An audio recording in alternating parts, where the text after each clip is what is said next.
नमस्कार दोस्तों, एक बार फिर से स्वागत है आपका एक और नए लाइव सेशन में। कैसे हैं आप?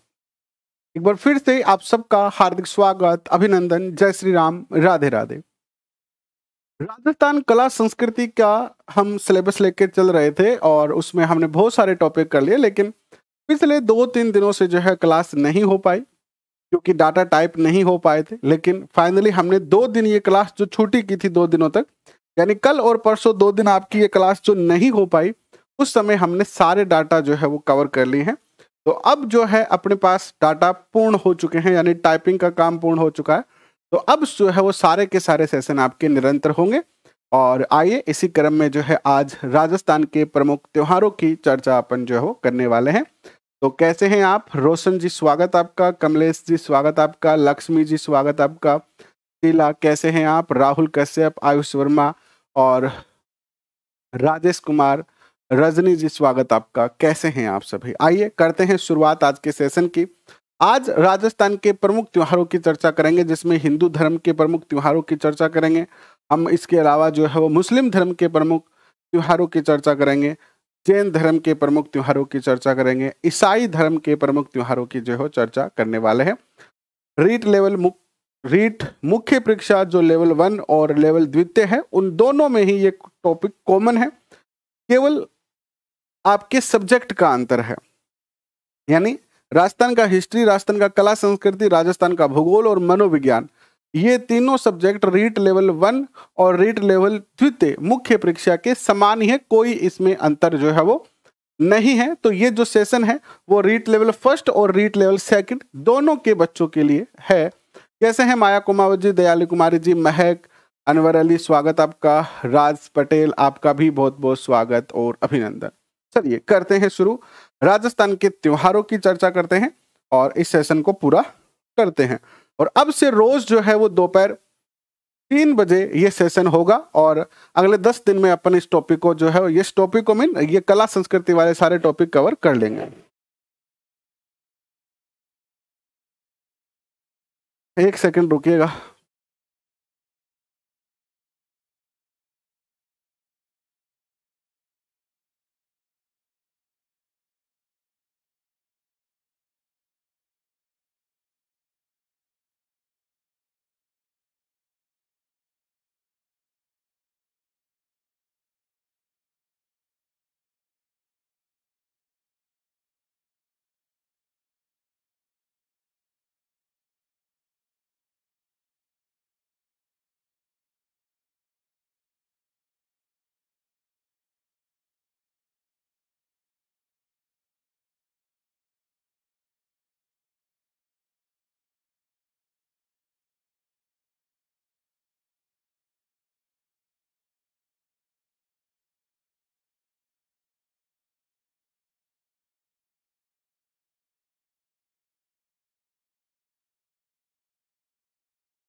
ओहो नगेंद्र जी कैसे हैं आप? बहुत बहुत स्वागत, अभिनंदन आपका। चर्चा कर रहे हैं राजस्थान के त्योहारों को। थोड़ी सी चीजें लिखी हुई है, बाकी सारा टाइप किया हुआ है, ठीक है। ये चीजें लिखने में रह गई थी। देखिए 2-3 क्वेश्चन हैं जो इस टॉपिक से सबसे ज्यादा पूछे जाते हैं, जिनमें पहला क्वेश्चन आपका आता है कि हिंदू जो आपका कैलेंडर है, हिंदू जो कैलेंडर है उसका प्रथम माह कौन सा है? हिंदू कैलेंडर का प्रथम माह कौन सा है? एक तो ये क्वेश्चन पूछा गया है बहुत बार। इंदु जी कैसे हैं आप? बहुत बहुत स्वागत, हेलो। दूसरा क्वेश्चन पूछा जाता है कि हिंदू कैलेंडर का अंतिम माह कौन सा है। एक क्वेश्चन पूछा जाता है आपका कि हिंदू माह जो है वो किसकी गति पर आधारित है। तो आइए इन सारे क्वेश्चनों की अपन जो है वो चर्चा करते हैं। उदयपुर हैं, फर्स्ट ग्रेड का एग्जाम दे रहे हैं, कैसे एग्जाम हो रहे हैं आपके? अच्छे हो रहे होंगे आशा करता हूं, ठीक है। देखिए हिंदू जो कैलेंडर है विद्वान साथियों, थोड़ा सा आप समझ लेना इसको। जो हिंदू कैलेंडर है वो चंद्रमा की गति पर आधारित है। जनरली जो कैलेंडर होता है अपना जनवरी फरवरी मार्च वाला, ये अंग्रेजी कैलेंडर है।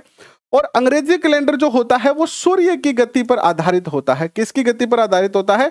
सूर्य की गति। सूर्य जो गति करता है ना, अब कहोगे गुरुजी सूर्य तो गति नहीं करता है। सूर्य गति नहीं करता है, लेकिन पृथ्वी तो सूर्य के चारों ओर चक्कर लगाती है, तो वो पर उस सूर्य पर आधारित होता है कि सूर्य उत्तरायण में है, दक्षिणायन में है, इस तरीके से। जबकि अपना हिंदू कैलेंडर जो होता है वो चंद्रमा की गति पर आधारित होता है, और चंद्रमा की गति पर ये जो है वो अपना कैलेंडर जो है वो बना हुआ है। पहला मोस्ट क्वेश्चन। इसके बाद जो अपना हिंदू कैलेंडर होता है उसमें एक महीना जो होता है वो 29.5 दिन का होता है। जो इंग्लिश कैलेंडर होता है उसमें जो एक महीना होता है वो 30 दिन का होता है। लेकिन अपना जो कैलेंडर है हिंदू धर्म का या हिंदू जो कैलेंडर है उसमें जो एक महीना होता है वो 29.5 दिन का होता है। अब देखो हिंदू कैलेंडर और इंग्लिश कैलेंडर यानी हिंदी और जो अंग्रेजी कैलेंडर है उसमें टाइम का अंतर आएगा। तो इस टाइम के अंतर को कम करने के लिए देखो अंग्रेजी कैलेंडर होता है उसमें 365 के करीब दिन होते हैं, जबकि इसमें 354 दिन होते हैं। इसके बाद अंग्रेजी कैलेंडर के बराबर करने के लिए प्रत्येक तीसरे वर्ष, अब देखो 365 दिन होते हैं, 364 या 65 दिन होते हैं अंग्रेजी कैलेंडर में होते हैं, और यहां पर कितने हो रहे हैं 354 दिन हो रहे हैं। तो लगभग 10 दिनों का अंतर आ रहा है, यानी एक वर्ष के अंदर अपना दोनों कैलेंडर जो है उनमें 10 दिनों का अंतर आ रहा है। और इस 10 दिन के अंतर को कवर करने के लिए हमारा जो हिंदू कैलेंडर है उसमें हर 3 साल के बाद एक महीना बढ़ा दिया जाता है। यानी एक महीने के अंदर 10 दिन का अंतर आया, प्लस 3 साल में क्या किया जाएगा 30 दिन पूरे हो जाएंगे। तो हर चौथा जो वर्ष होता है, हर 3 साल के बाद जो चौथा वर्ष होता है उसमें जो है वो कहता ना कप्पा कई बार जो थे दादी दूदी या नानी के पास बैठेगा तो पूछियो जी, कई बार साठ दो आ जाए, कई बार सावन दो आ जाए, कई बार श्राद्ध दो आ जाए, है ना। हर 3 साल के बाद एक महीना जो है वो हमारे हिंदू कैलेंडर में बढ़ा दिया जाता है, किसी एक महीने को डबल कर दिया जाता है, ताकि जो अंग्रेजी कैलेंडर और जो हिंदू कैलेंडर है उनमें जो डिफरेंस है, जो अंतर आ रहा है उसको क्या किया जा सके, कवर किया जा सके। अंग्रेजी कैलेंडर के बराबर करने के लिए प्रत्येक तीसरे वर्ष हिंदू कैलेंडर में एक अतिरिक्त माह जो है वो जोड़ दिया जाता है।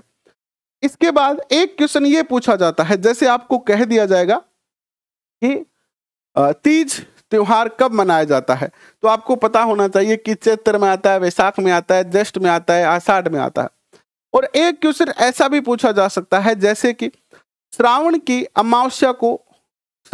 अमावस्या को या ये त्योहार इस हिंदू तिथि को मनाया जाता है, जैसे कि श्रावण की 11 को ये त्योहार मनाया जाता है, तो अंग्रेजी महीने के अकॉर्डिंग ये किस महीने में होगा,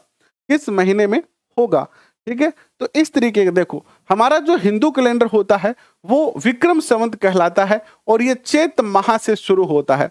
यानी हिंदू कैलेंडर का विक्रम संवत महीने का पहला जो महीना होता है वो होता है चैत्र माह, ठीक है। दूसरा महीना होता है वैशाख, तीसरा होता है ज्येष्ठ, चौथा आषाढ़, फिर सावन, भाद्रपद, आश्विन, कार्तिक, मार्गशीर्ष, पौष, माह और फाल्गुन।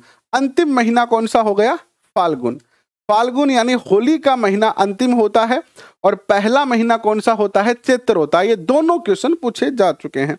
अब थोड़ा सा अपन इसको अंग्रेजी महीनों के साथ कंपेयर करते हैं। देखिए पौष जो माह है उसके 15 दिन और माह के 15 दिन। जनरली जो विक्रम संवत कैलेंडर है वो 15 + 15 दिन का होता है। 15 दिन जो होता है वो कृष्ण पक्ष होता है और 15 दिन का जो टाइम होता है वो शुक्ल पक्ष होता है, ठीक है। तो आधा महीना पौष का और आधा महीना माघ का, यानी 15 दिन तो हो गए किसके, पौ माह के, यानी पौष माह के 15 दिन और माघ माह के 15 दिन। तो क्या बन जाएगा, जनवरी बन जाएगा। फिर माघ माह के 15 दिन और फाल्गुन माह के 15 दिन फरवरी बन जाएगा, है ना। होली लगभग फरवरी या मार्च के करीब आती है, तो फाल्गुन के 15 दिन और माघ के 15 दिन फरवरी बन गया। अब देखना फाल्गुन के 15 दिन और चैत्र के 15 दिन क्या बनेगा, मार्च बनेगा, याद रखना। और चैत्र माह के 15 दिन और वैशाख माह के 15 दिन अप्रैल कहलाएगा। वैशाख माह के 15 दिन और ज्येष्ठ माह के 15 दिन मई कहलाएगा। और ज्येष्ठ के 15 दिन, आषाढ़ के 15 दिन क्या कहलाएंगे? जून कहलाएंगे। अब आपको याद क्या रखना है गुरुजी? याद क्या रखना? मुख्य बात आप बता दो। मुख्य बात याद थाना आ रखनी है कि हिंदू कैलेंडर की शुरुआत चैत्र माह से हुए और अंतिम महीनों जो फाल्गुन को महीनों है और जनवरी कौन सो महीनों है, बस आ याद रख लो। पो और माह ये 2 महीना याद रखना है। पो और माह के 15-15 दिन जोड़ दिए जाएंगे तो जनवरी बनेगी। अगर आपको पो और माह का महीना पता चल गया, आप जनवरी को बना लोगे तो फिर बाकी की जो महीने हैं वो आप इस तरीके से याद रख सकते हैं, आसानी से याद हो जाएगा। ठीक है, यहां तक किसी को कोई दिक्कत नहीं है। मुख्य बात यही याद रखनी है कि हिंदू वर्ष का पहला माह चैत्र आता है और अंतिम माह फाल्गुन आता है और ये चंद्रमा पर आधारित है। इसके बाद के सारे सेशन जो है वो टाइप किए हुए हैं, आपको कोई दिक्कत जो है वो यहाँ पर नहीं आने वाली है और प्रत्येक सेशन की पीडीएफ भी आपको जो है वो हमारे टेलीग्राम पर प्राप्त हो जाएगी। तो बिल्कुल भी कहीं पर भी आपको घबराने की आवश्यकता नहीं होगी। अब चर्चा करते हैं एक एक त्योहार की। ठीक है, एक एक त्योहार की बात करते हैं। सबसे पहले चर्चा करते हैं अपन गणगौर के त्योहार की। सबसे पहले किसकी चर्चा करते हैं अपन? गणगौर के त्योहार की चर्चा करते हैं। सबसे पहले गणगौर की एक वो कहावत भी आपने सुनी होगी ऐसे राजस्थानी में कि तीज त्योहारा बावड़ी ले डूबी गणगौर। तीज त्योहारा बावड़ी और ले डूबी गणगौर, यानी तीज के त्योहार से त्योहारों का आगमन होता है और गणगौर के त्योहार से त्योहारों का अंत हो जाता है।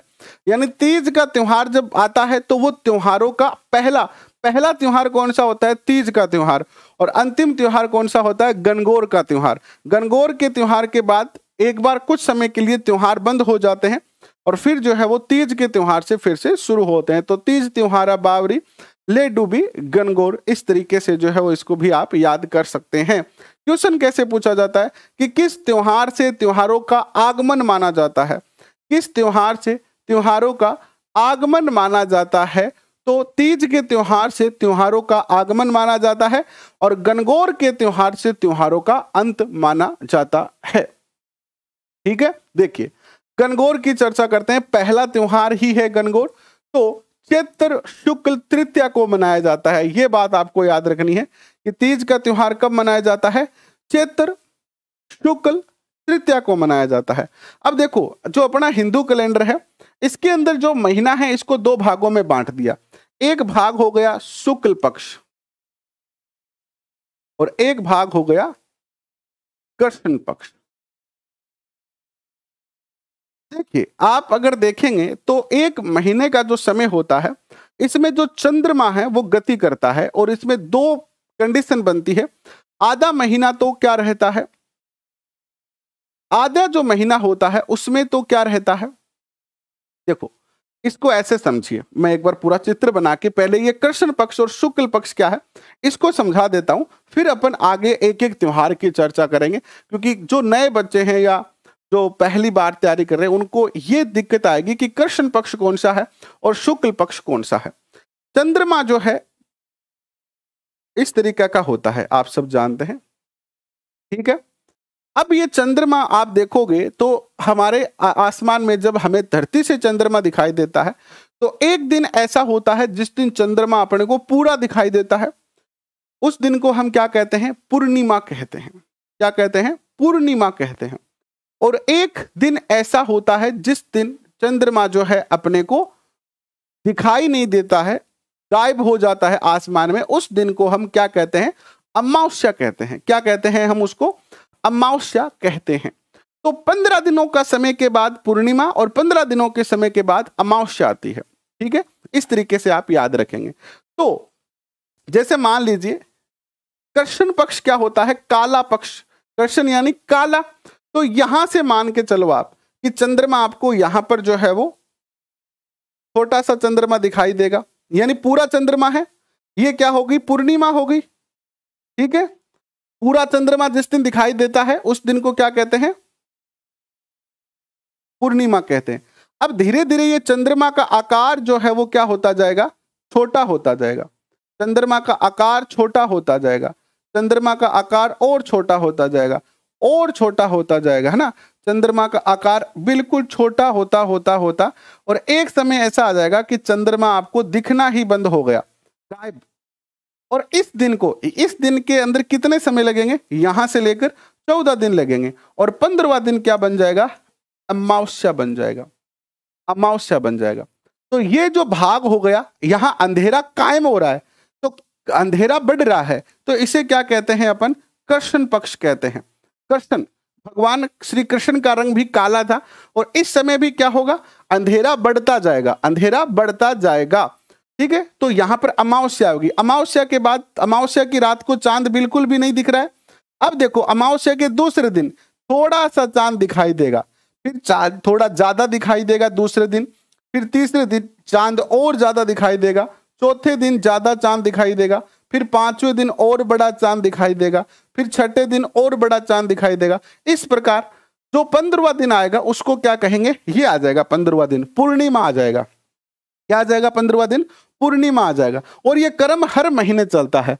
तो जिस महीने में क्या होता है, अंधेरा बढ़ता जाता है, उसे कृष्ण पक्ष कहते हैं। और यहां पर क्योंकि चांद दिखता जा रहा है, तो इसे क्या कहते हैं, शुक्ल पक्ष कहते हैं। जनरली हमारे हिंदू धर्म में इस कृष्ण पक्ष को जो है वो क्या माना जाता है, थोड़ा सा अच्छा नहीं माना जाता है। यानी अंधेरी रात या अमावस्या जो होता है उसको अच्छा नहीं माना जाता है। यानी कृष्ण पक्ष में जनरली हम कोई भी जो है वो शुभ कार्य नहीं करते हैं। क्या नहीं करते हैं, शुभ कार्य नहीं करते हैं। ज्यादातर जो शुभ कार्य होते हैं वो शुक्ल पक्ष में होते हैं। अब देखो, नए वर्ष की बात करते हैं तो हिंदू कैलेंडर के अकॉर्डिंग नया वर्ष कब होना चाहिए, चैत्र माह की 1 तारीख को होना चाहिए। जनरली नया वर्ष जनवरी की 1 तारीख को होता है। तो उसी के अकॉर्डिंग अगर हमारा पहला महीना चैत्र माह है, तो इसके अकॉर्डिंग जो नया वर्ष है वो चैत्र माह की एकम को मनाया जाना चाहिए। लेकिन चूंकि चैत्र माह की एकम क्या होती है, चैत्र कृष्ण एकम कहलाती है। यानी चैत्र महीने के कृष्ण पक्ष का एकम। और कृष्ण पक्ष हम क्या नहीं मानते हैं, शुभ नहीं मानते हैं। इसीलिए हमने फिर क्या किया, हमारे जो विद्वान थे उन्होंने क्या किया कि चैत्र महीने के शुक्ल पक्ष की एकम को, यानी चैत माह के शुक्ल पक्ष की एकम को, यानी 15 दिन लेट जो है हमने क्या किया, नव वर्ष मनाना शुरू किया, है ना। तो इस तरीके से आपको समझ में आ गया कि ये जो पक्ष है कृष्ण पक्ष और शुक्ल पक्ष जो है वो क्या है। अब अपन जो है एक एक त्योहार की चर्चा जो है वो कर लेते हैं। देखो, सबसे पहले आता है गणगौर का त्योहार। चैत्र शुक्ल तृतीया को मनाया जाता है। यह त्योहार चैत्र कृष्ण एकम से और चैत्र शुक्ल तृतीया तक जो है वो कन्याओं व स्त्रियों द्वारा मनाया जाता है, यानी लड़कियों का त्योहार है ये। यह त्योहार पार्वती जी जब अपने पिता के घर वापस लौट आने पर सखियों द्वारा स्वागत गान के रूप में हुआ था। यानी ये त्योहार शुरू कैसे होता है, पार्वती जी विवाह के बाद जब मायके वापस आती है तो उनकी जो सहेलियां थी वो उनके स्वागत के अंदर जो है वो क्या करती है, इस तरीके का जो है वो प्रोग्राम करती है। और वहीं से गणगौर का त्योहार शुरू हो जाता है। गण और गौर शिव पार्वती का ही रूप है। गण और गौर, ये भी क्वेश्चन पूछा गया, गण और गौर किसका जो है वो, एसएसटी का ज्योग्राफी करवा रहे हैं आपको। ज्योग्राफी के जो वर्ल्ड के टॉपिक थे वो दोनों करवा दिए, 2-3 टॉपिक बचे हुए हैं, हिस्ट्री वाले टॉपिक करवा रहे हैं, उसके बाद करवा देंगे, करवाएंगे, सब कुछ छोड़ेंगे कुछ नहीं, और इसी महीने हो जाएगा। राजस्थान में बूंदी में यह त्योहार नहीं मनाया जाता है।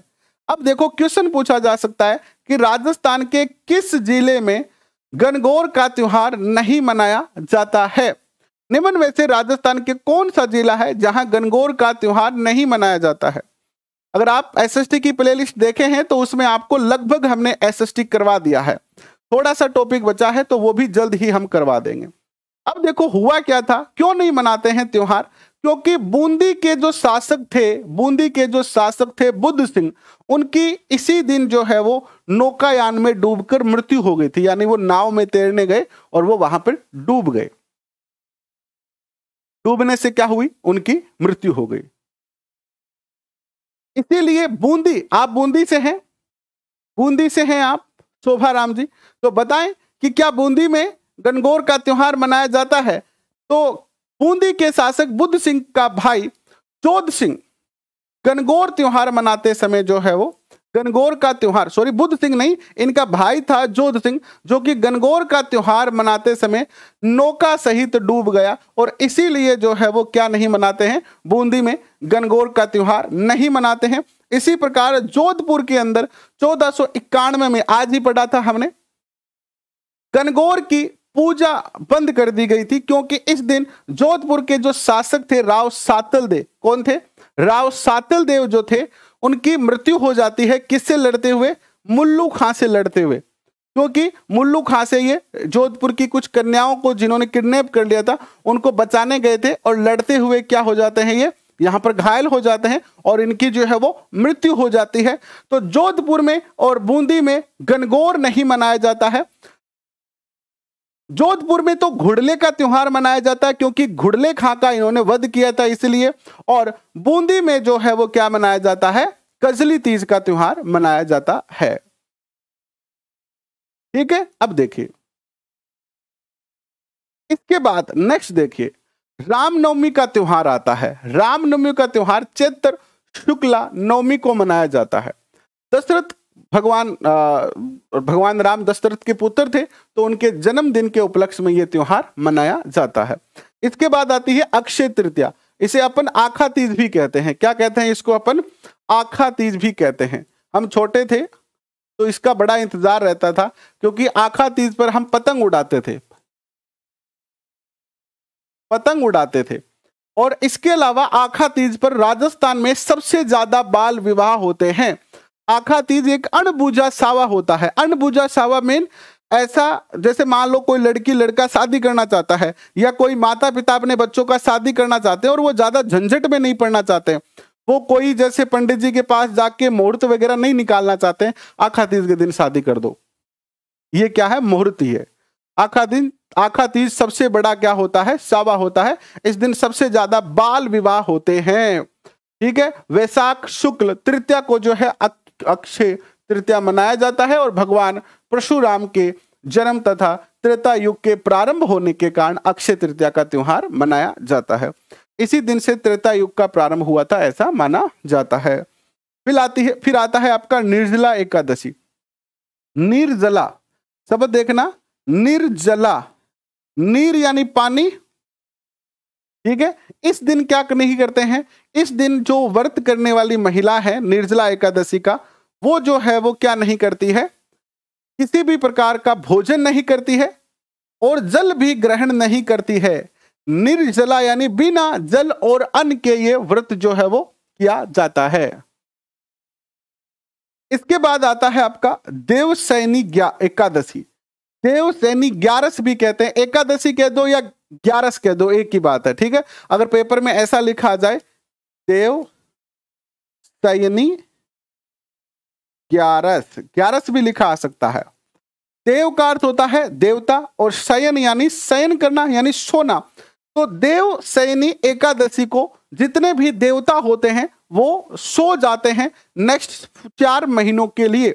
अगले 4 महीनों के लिए इस दिन जो है वो देवता जो है वो क्या कर जाते हैं, सो जाते हैं। आषाढ़ शुक्ल एकादशी को इस दिन विष्णु भगवान क्षीर सागर में जो है वो शयन करते हैं और शयन की अवधि 4 माह तक की होती है। इसीलिए इस दिन से 4 माह तक कोई भी मांगलिक कार्य नहीं किए जाते हैं। जैसे मांगलिक कार्य यानी कोई रिश्तों करना है, कोई गृह प्रवेश करना है, ऐ तरीके का कोई जो है वो मांगलिक कार्य जो है वो इन 4 महीनों में नहीं किया जाता है। इसके बाद आती है हरियाली अमावस्या।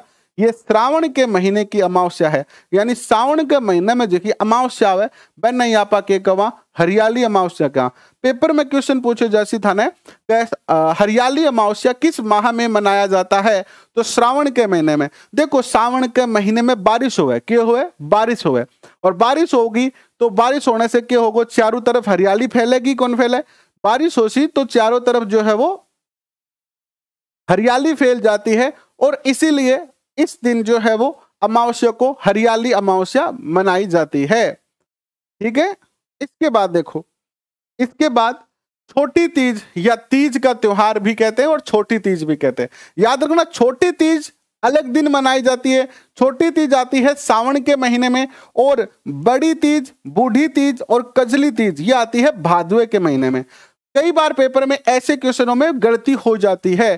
छोटी तीज, तीज किसे कहते हैं? छोटी तीज, बड़ी तीज, बूढ़ी तीज, ये बहुओं को कहते हैं। बहू होती है ना घर में, जैसे आपका विवाह हो जाएगा, आपकी पत्नी आपकी माता की क्या कहलाएगी? बहू कहलाएगी। तो छोटड़ी बहुर, बुढ़ती बहुर और बड़ी बहुर, ए तरीके से त्योहार का नाम जो है वो रखड़ा है।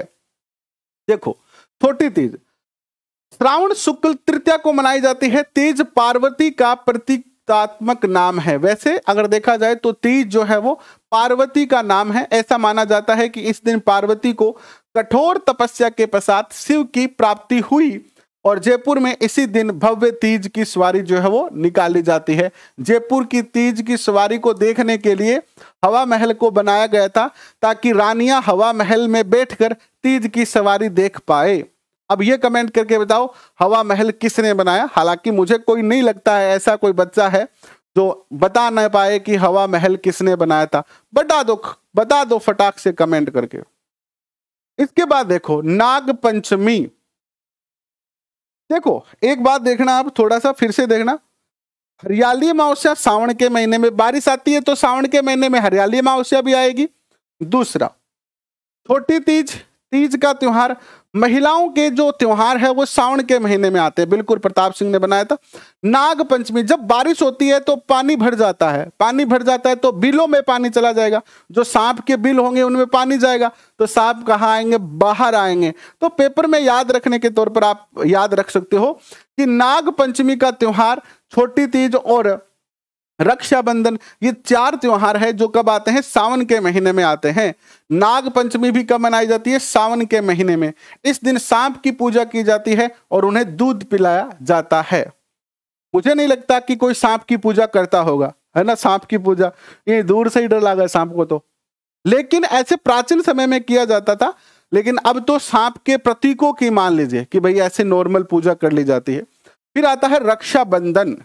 रक्षाबंधन भी श्रावण की पूर्णिमा को, देखो सावन की अमावस्या ने हरियाली अमावस्या बनाई गई, श्रावण की अमावस्या ने हरियाली अमावस्या और सावन की पूर्णिमा ने रक्षाबंधन का त्योहार मनाया जाता है। प्राचीन काल में इस दिन विद्या आरंभ का पहला दिन होता है और भाई बहन के ये त्योहार, भाई बहनों का ये त्योहार जो है वो माना जाता है।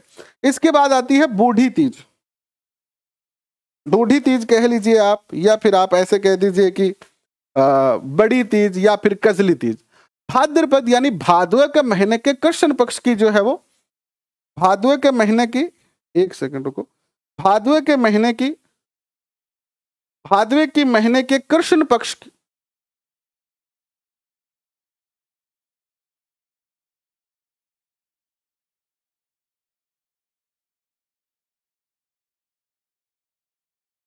भादवे के महीने के कृष्ण पक्ष की तृतीया को बड़ी तीज, बूढ़ी तीज या मनाई जाती है। और तीज बहुओं को माना जाता है। गौ माता की पूजा की जाती है। यह मुख्य रूप से जो है वो उदयपुर, जोधपुर और बीकानेर में जो है त्योहार मनाया जाता है।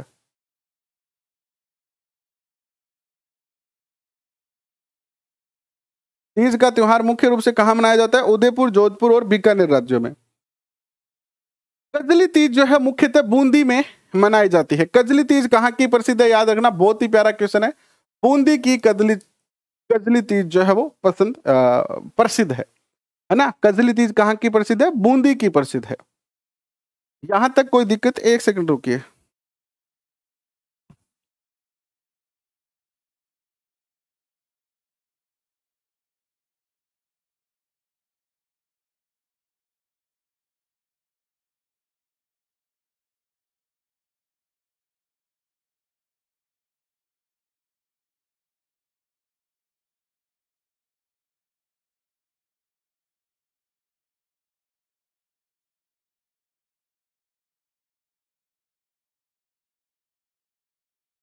इसके बाद देखिए नेक्स्ट जो आता है वो क्या आता है?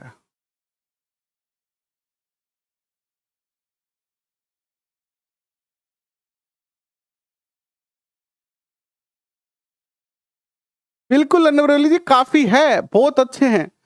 मैं आपको जो करवा रहा हूं वो आपके एग्जाम के दृष्टिकोण से करवा रहा हूं। ऐसा तो है नहीं कि हम आपको कोई टाइम पास के लिए करवा रहे हैं। मैंने आपको पहले ही कहा था, जब हमने एनसीईआरटी पढ़ानी शुरू की थी और रीट का सिलेबस शुरू किया था, तो मैंने एक बात कही थी कि आप हमारे साथ पढ़ रहे हैं, लेकिन पहले आप हमारे पर पूर्ण विश्वास करें। या तो आप तय कर लें कि भाई आपको अगर विश्वास नहीं है तो आप अपनी मर्जी है जहां से पढ़ें। अगर आपको पूर्णतः विश्वास है, और मैंने आपको यह भी कहा था, ओपनली कहा था कि आपको अगर विश्वास नहीं है, आप पूछे अपने दोस्तों से, मित्रों से, आपके सीनियर से, आपके कोई भाई बंधु रिश्तेदार जो कि गवर्नमेंट टीचर लगा हुआ है या गवर्नमेंट सर्विस में है, और उनसे पूछे कि मैं एनसीईआरटी पढ़ूं, मैं आरबीएसई पढ़ूं या गाइड पढ़ूं, और फिर आप तय करें कि आप हमारे साथ पढ़ें कि नहीं पढ़े। तो पढ़ाई का एक रूल है कि एक तो 100% मेहनत करना, दूसरा 100% विश्वास करना। क्योंकि अगर आपको खुद पर विश्वास नहीं होगा, आप जो पढ़ रहे हैं उस पर विश्वास नहीं होगा ना, तो फिर आप चाहे कितना भी पढ़ो, आपके मन में वो डर रहेगा हमेशा कि यार पढ़ रहे हैं, पता नहीं क्या होगा, होगा कि नहीं होगा, है ना। तो पहले विश्वास करो, और अगर विश्वास नहीं हो रहा है तो और लोगों से चर्चा करो, और फिर भी विश्वास नहीं हो रहा तो फिर आपको जिस पर विश्वास हो वैसे पढ़ो आप। क्योंकि सफलता के लिए सबसे ज्यादा बेहतरीन और सबसे ज्यादा जरूरत किसकी होती है?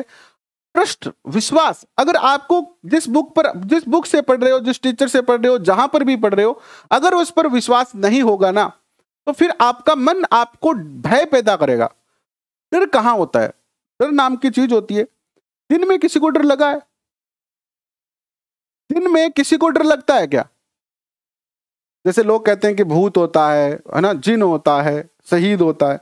दिन में किसी को भूत नहीं दिखते, दिन में किसी को डर नहीं लगता। दिन में आप अकेले रहें, 5 लोगों के साथ रहें, आपको जहां कहें आप वहां जा सकते हो। दिन में डर क्यों नहीं लगता है? क्योंकि दिन में आपकी आंखें विजन को स्पष्ट देख पाती है, आपके सामने क्या चल रहा है स्पष्ट देख पाती है। तो आपके मन में कोई भय नहीं है, क्योंकि आपको जो है स्पष्ट दिख रहा है, क्लियरिटी है बिल्कुल। और जब क्लियरिटी होती है, जब बिल्कुल सारी चीजें स्पष्ट दिख रही होती है, तो कोई भय नहीं होता है। लेकिन रात को अंधेरा होता है, बाहर अगर नॉर्मल भी आवाज आ रही है ना, तब भी आपको अंदर बैठे डर लग जाएगा, यार बाहर वेरो को कौन आ रही होगा, आवाज तो सुने। अब आंखें देख नहीं पा रही है, और आंखें देख नहीं पा रही है तो वो दिमाग को संकेत नहीं भेज पा रही है, और दिमाग कंफ्यूज हो रहा है, तो वो डर पैदा कर रहा है। तो डर क्या है? डर अंधेरा है। इसी प्रकार हमारे जीवन में असफलता क्या है? असफलता है विश्वास न हो पाना। पहले अपने विजन को क्लियर करो, पहले अपने दिमाग में बिल्कुल ये बात स्पष्ट कर लो कि आपको कैसे पढ़ना है। आपको गाइड से पढ़ना है, आपको एनसीईआरटी से पढ़ना है, आरबीएसई से पढ़ना है, किस तरीके से पढ़ेंगे। फिर जब आप बिल्कुल क्लियर हो जाएं, आपके लक्ष्य क्लियर हो जाए, आपको किस तरीके से पढ़ना है ये क्लियर हो जाए, फिर आप पढ़ेंगे तो आपका विश्वास बिल्ड होगा। जब विश्वास होगा, आपके दिमाग में क्लियरिटी होगी, तो आपको किसी प्रकार का कोई भी भय नहीं होगा, कोई भी डर नहीं होगा, और आप बेहतरीन तरीके से पढ़ेंगे। सफलता के लिए जितना पढ़ना जरूरी है, उतना या उससे ज्यादा उस चीज पर विश्वास करना जरूरी होता है।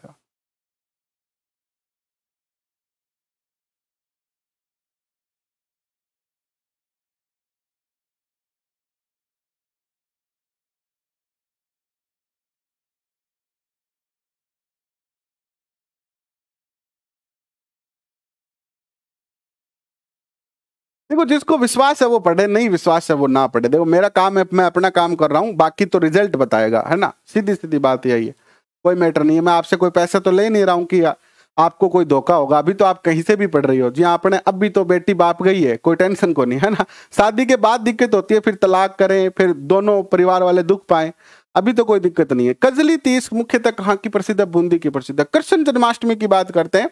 भाद्रपद कृष्ण अष्टमी को मनाई जाती है। इस दिन कृष्ण जन्माष्टमी मनाई जाती है, भगवान श्री कृष्ण का जन्म हुआ था इसलिए। फिर गणेश चतुर्थी आती है, भाद्रपद शुक्ल चतुर्थी को गणेश जी के जन्मोत्सव का त्योहार मनाया जाता है। फिर आती है जल झूलनी एकादशी।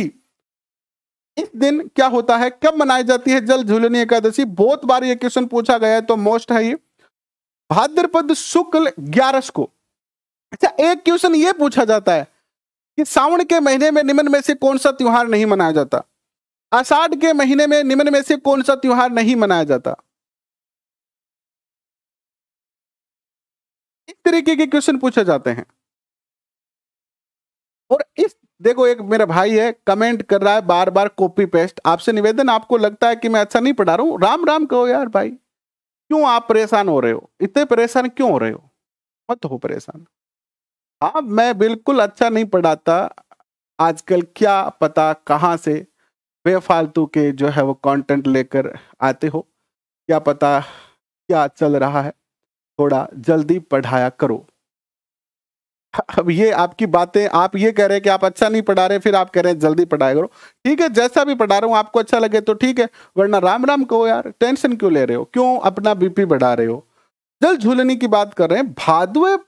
हाँ मैं ये कह रहा था क्वेश्चन कैसे पूछा गया, अभी हाल ही में रीट में क्वेश्चन पूछा गया कि निम्न में से कौन सा त्योहार है जो सावन के महीने में नहीं मनाया जाता। पूछा गया था ना एक क्वेश्चन ऐसा, 23 तारीख वाले पेपर में पूछा गया था। इस तरीके के क्वेश्चनों को भी आपको ध्यान देना पड़ेगा। ठीक है, मैं आपको महीने वाइज जो है ना, महीने वाइज भी त्योहार करवाऊंगा और बाद में इस टॉपिक के जब हम क्वेश्चन करेंगे तो उस पर और चर्चा करेंगे। भाद्रपद शुक्ल 11 कृष्ण को इस दिन जो है घर से बाहर नहाने के लिए निकाला गया था। भगवान कृष्ण जो है जब वो बाल्य अवस्था में थे, तो जैसे बच्चा हमारे घर में जन्म लेता है तो जन्म लेने के कुछ समय के बाद उसको बाहर निकालते हैं, पहली बार स्नान वगैरह करवाते हैं। इसलिए इस दिन जो है वो देव मूर्तियों को तालाब में और नदियों में गाजे बाजे के साथ स्नान के लिए ले जाया जाता है। फिर आता है श्राद्ध पक्ष। अभी श्राद्ध पक्ष गए ही हैं, थोड़े दिन हुए। श्राद्ध पक्ष पूर्णिमा से अश्विन महीने तक आते हैं। कब से कब तक रहता है श्राद्ध पक्ष? भाद्रपद की पूर्णिमा से आश्विन के अमावस्या तक 15 दिनों का जो है वो श्राद्ध रहता है। इसमें हम पितृ पक्ष को श्रद्धांजलि प्रदान करते हैं तथा दान पुण्य करते हैं। इसके बाद आती है नवरात्रा। अभी अभी नवरात्रा खत्म हुए है ना।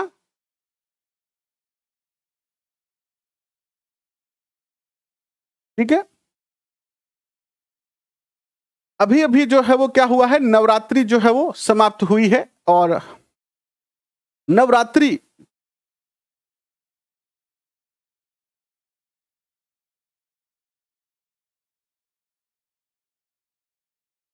क्या होता है, अभी अभी नवरात्रि समाप्त हुई है। आश्विन महीने के शुक्ल एकम से, आश्विन महीने के शुक्ल एकम से लेकर और आश्विन शुक्ल नवमी तक जो है वो क्या रहती है, नवरात्रि रहती है। और एक वर्ष में 2 बार नवरात्रि आती है।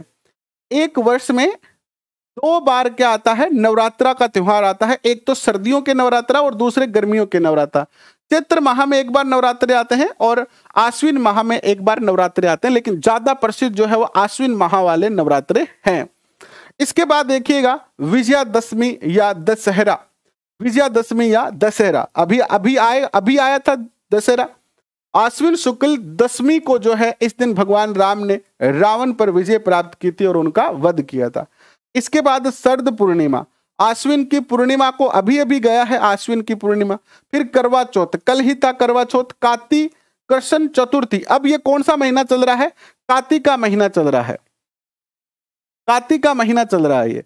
तो अभी अभी कल ही जो है क्या था, करवा चौथ। अब क्वेश्चन पूछा जाएगा करवा चौथ दीपावली से कितने दिन पहले मनाया जाता है, तो आपको पता होना चाहिए। कार्तिक कृष्ण चतुर्थी को जो है वो क्या मनाया जाता है, करवा चौथ का त्योहार मनाया जाता है। और कार्तिक के कृष्ण पक्ष की अमावस्या को क्या मनाया जाता है, अमावस्या को यानी 10 दिन पहले अमावस्या को जो है वो क्या मनाया जाता है, दीपावली का त्योहार मनाया जाता है। महिलाओं द्वारा अपने पति की दीर्घायु की आराधना के लिए व्रत रखती है और दिन भर व्रत के पश्चात रात्रि में चांद देखकर तथा करवे की पूजा करके पति का चेहरा देखकर व्रत खोलती है। अब आएगा आपका नेक्स्ट त्योहार आ रहा है धनतेरस। कार्तिक कृष्ण त्रयोदशी को, यानी अभी शायद 22 या 23 तारीख को है, 23 या 24 तारीख को क्या आएगा, धनतेरस आएगा। और भगवान धन्वंतरी जो है इनका इस दिन जो है जन्म हुआ था ना। कई बच्चे ऐसे होते हैं जिनको ब्लॉक रखा जाए तो ही ठीक है, लेकिन मेरा क्या है कि मन ऐसा है कि हालांकि बहुत सारे बच्चों को ब्लॉक किया हुआ था जो फालतू के कमेंट करते थे, लेकिन फिर मैं सोचता हूं कि यार चलो कोई बात नहीं है, बच्चे हैं कर दिए, अनब्लॉक कर दो ताकि वो बच्चे दोबारा कनेक्ट हो सके, वो बेचारे पढ़ सके। लेकिन कई बच्चों को तो पढ़ना ही नहीं है। गीता रेगर क्या बात है, आपको भी ब्लॉक होना है, पढ़ाई पे ध्यान दे लो, पढ़ाई पर। इसके बाद देखिए दीपावली, दीपावली को आएगा कार्तिक अमावस्या। देखो मजे की बात क्या है कि जनरली जो होता है वो जो कृष्ण पक्ष होता है उसको शुभ नहीं माना जाता है, और अमावस्या के दिन को तो बिल्कुल भी शुभ नहीं माना जाता है। अमावस्या को तो बिल्कुल भी शुभ नहीं माना जाता है ना। और अमावस्या है आज, तो लोग को अमावस्या रात में भूत फिरेगा। जनरली उस दिन काली रात होती है, लेकिन देखो भगवान श्री रामचंद्र जी ने इस मिथ्या को भी तोड़ा और अमावस्या की रात को अपने घर आए थे। 14 वर्षों का वनवास काटकर अमावस्या के दिन घर आए थे। और तो क्यों लोगों ने दिए जलाए थे, घी के दिए जलाए थे? क्योंकि अमावस्या की रात थी और उस टाइम लाइटें वगैरह होती नहीं थी, तो लोगों ने उस अमावस्या की रात को पूर्णिमा की रात बना दिया। यानी सभी ने अपने घरों में, घर के बाहर जो है वो क्या करे, दिए जलाए।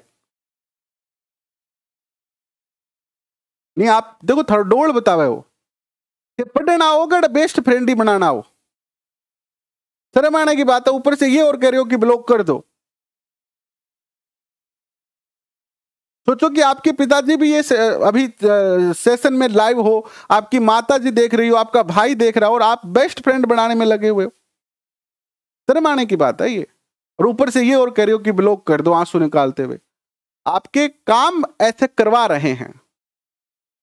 बाकी तो चाहे बेस्ट फ्रेंड बनाओ, बेस्ट फ्रेंड ही बनाओ, आप कुछ भी करो, हमें कोई फर्क पड़ने वाला थोड़ी है। लेकिन हम तो आपको एज ए बड़े भाई, आपके गार्जियन तो नहीं है हम, लेकिन फिर भी हम ऐसा सोचते हैं कि हमारी लायबिलिटी है।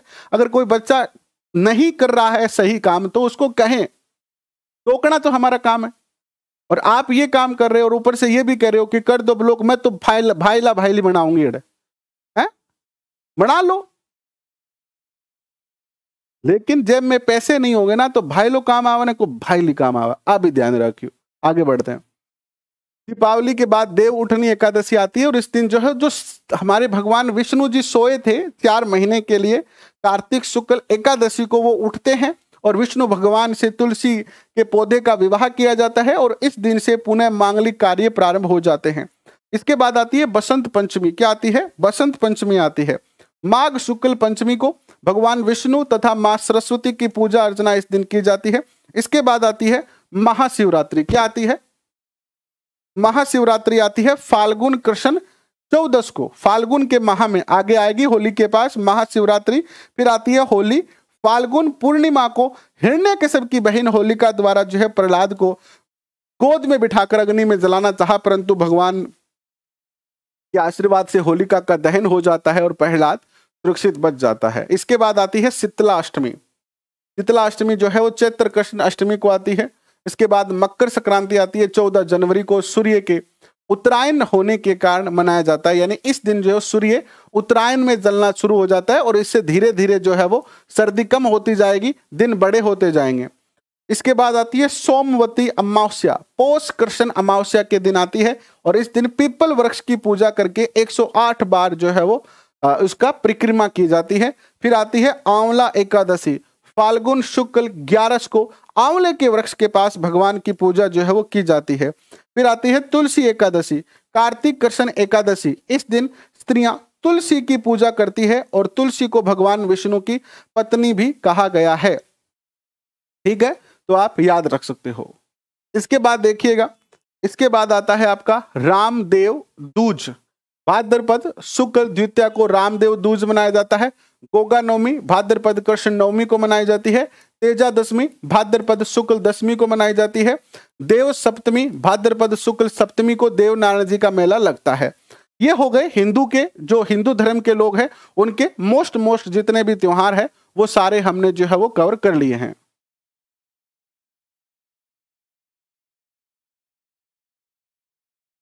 ठीक है, इसके बाद देखो, इसके बाद मुस्लिम के त्योहार आते हैं। मुस्लिम के त्योहारों की चर्चा करते हैं तो उसमें सबसे पहला त्योहार आता है मुहर्रम।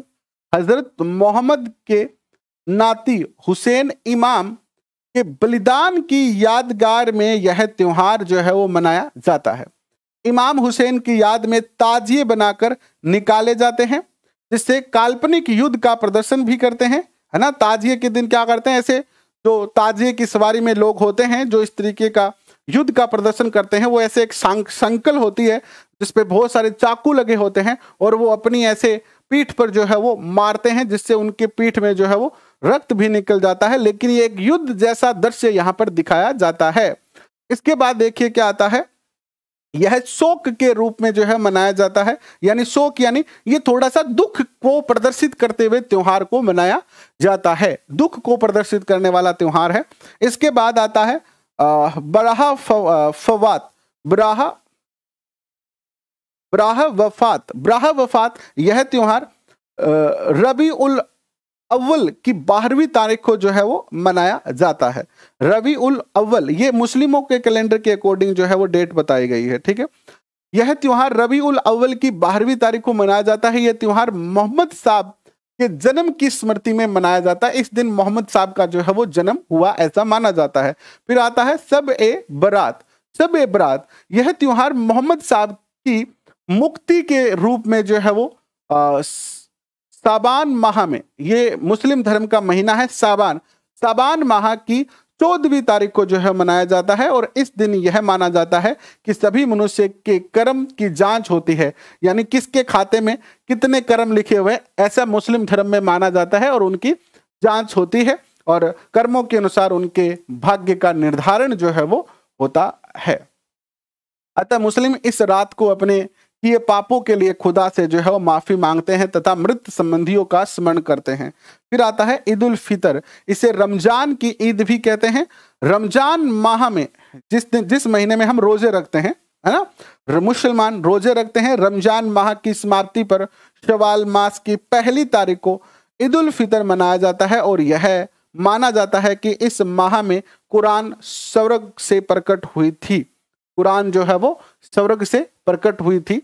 क्योंकि कुरान जो है वो जिस तरीके से हिंदू धर्म में जो है वो बहुत सारे पवित्र ग्रंथ है, जैसे कि गीता है, महाभारत है, वेद हैं, उसी तरीके से जो है वो क्या है, मुस्लिम धर्म में कुरान मुस्लिम धर्म के लोगों का, हाँ, हिजरी कैलेंडर आता है इनका। नहीं, मैंने पहला महीना नहीं बताया देव बाबू, मैंने तो पहला त्योहार जो अपने कर्म में है वो बताया, ठीक है। इसके बाद देखिएगा ईद उल जुहा, इसे बकरा ईद भी कहते हैं। इस दिन कुर्बानी दी जाती है। ईद उल जुहा का अर्थ होता है कुर्बानी। यह मान्यता है कि अरबों के धार्मिक गुरु इब्राहिम को स्वप्न आया, क्या स्वप्न आया, कि वह अपनी सबसे प्रिय वस्तु को ईश्वर को बलिदान कर दे। अतः उन्होंने अपने प्रिय पुत्र इस्माइल को जो है वो बलिदान कर दिया। लेकिन चादर हटाई गई तो एक कटी हुई भेड़ जो है वो मिली। क्या है क्वेश्चन में, ऐसा माना जाता है कि जो आपके मुस्लिम धर्म के अंदर जो है वो अरब लोग हैं, उनके एक धार्मिक गुरु थे इब्राहिम। उनको स्वप्न आया कि आपकी जो सबसे प्रिय चीज है वो भगवान को या अल्लाह को जो है बलिदान कर दो। तो इब्राहिम के लिए सबसे प्रिय क्या था, अपना पुत्र था। तो उन्होंने अपने पुत्र को बलि दे दी। लेकिन जब उन्होंने देखा कि बलि के अंदर जब उन्होंने देखा, चादर हटाई तो वहां पर कटी हुई भेड़ पाई। और उसके बाद जब भेड़ और बकरियों की बलि दी जाने लगी, यह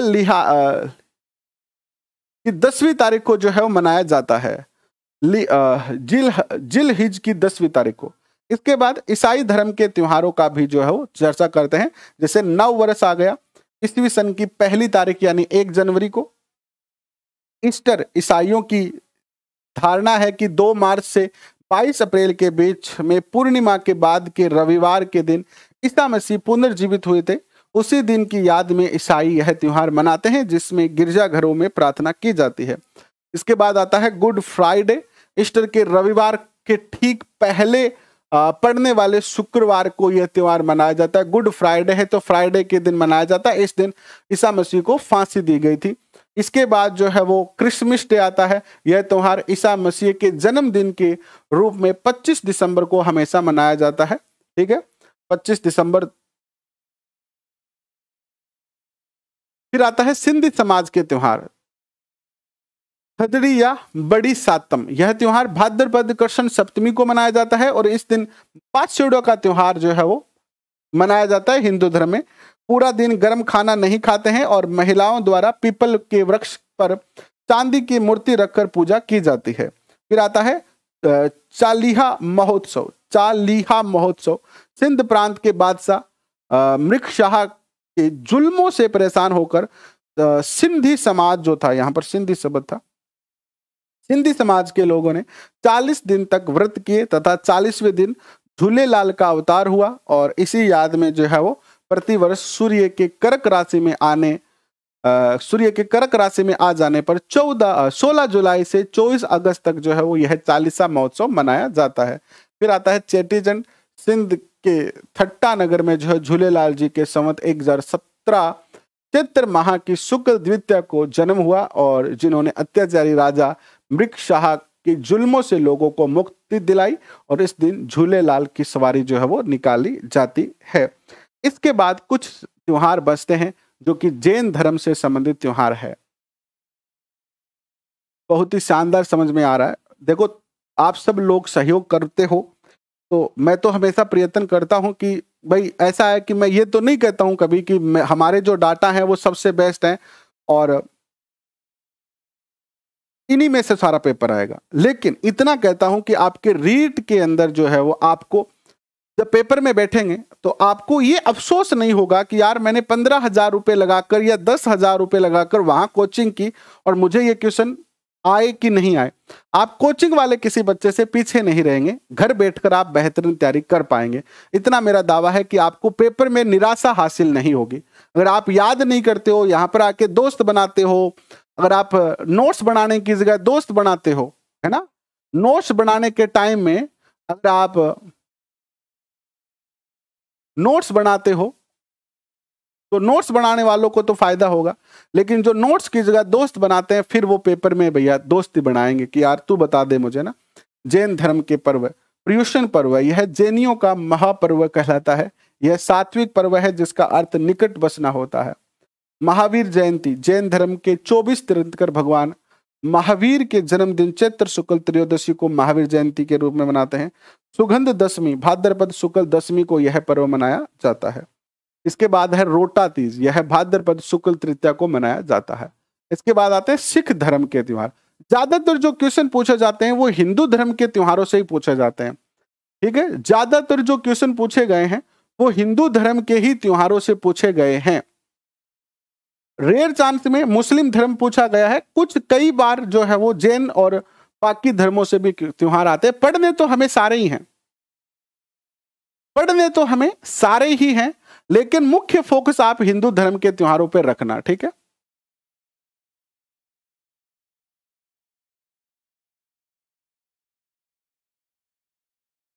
सिख धर्म में गुरु गोविंद सिंह जयंती आती है। सिख समुदाय के 10वें अंतिम गुरु गोविंद सिंह ने गुरु ग्रंथ साहिब को गुरु घोषित किया था और उत्तराधिकारी गुरु परंपरा को समाप्त किया था, इसलिए गुरु गोविंद सिंह जयंती मनाई जाती है। लोहरी का त्योहार आता है मकर संक्रांति के दिन, है ना। इस दिन जो है अग्नि जलाकर और जो है रेवड़ियां मूंगफली वगैरह खाई जाती है और खुशियां मनाई जाती है रात्रि में लोहरी जलाकर। बैसाखी, यह त्योहार सामान्यतः 13 अप्रैल को मनाया जाता है। 13 अप्रैल 1699 को 10वें गुरु गोविंद सिंह ने आनंदपुर साहिब रोपड़ पंजाब में सिखों के खालसा पंथ की जो है स्थापना की थी और इसी की याद में यह त्योहार जो है वो मनाया जाता है। और इसके बाद आती है गुरु नानक जयंती। सिख धर्म के प्रवर्तक गुरु नानक देव का जन्म दिवस के रूप में कार्तिक पूर्णिमा को मनाई जाती है। अब इसमें मैंने जितने भी मोस्ट जो त्योहार थे वो सारे शामिल करने का प्रयत्न किया है और ये पीडीएफ आपको टेलीग्राम पे मिल जाएगी। और प्रिंट अभी मत निकालना, क्योंकि प्रिंट निकालोगे इन पीडीएफ का तो ये ज्यादा कॉस्टली लगेंगे, यानी क्योंकि इनके अक्षर बहुत बड़े हैं। तो प्रिंट, जो भी पीडीएफ का आपको प्रिंट निकालना, जैसे एनसीईआरटी मैंने दिया है आपको ऊपरी ऊपर जो अपना टेलीग्राम है उस पर पिन किया हुआ है, और आरबीएससी दिया, वो दोनों प्रिंट के लायक है तो उनका प्रिंट निकाल सकते हो आप। जिन पीडीएफ के ऊपर लिखा होगा प्रिंट, यानी पीडीएफ में जब भेजूंगा तो जिसकी प्रिंट निकालनी है उस पे मैं लिख दूंगा कि इसका प्रिंट निकाल लो, तो उसका ही प्रिंट निकालना। एक बार पूरा सिलेबस हो जाता है फिर मैं आपको बहुत सारी पीडीएफ फाइल ऐसी दूंगा जिनका आप प्रिंट निकलवा सकते हैं। तो अभी जाके पैसे बर्बाद मत करना। अगर आप, इससे अच्छा तो आप रजिस्टर ले आना और उस रजिस्टर से पढ़ लेना, रजिस्टर में नोट्स बना लेना। नोट्स बनाना काफी फायदेमंद रहेगा। प्रिंट के लिए मैं पीडीएफ दूंगा तो प्रिंट निकाल लेना उस टाइम। अभी तो एक बार आप जो है वो क्या करते रहो, ज्यादा से ज्यादा अध्ययन करते रहो, नोट्स बनाते रहो। अभी के लिए बहुत बहुत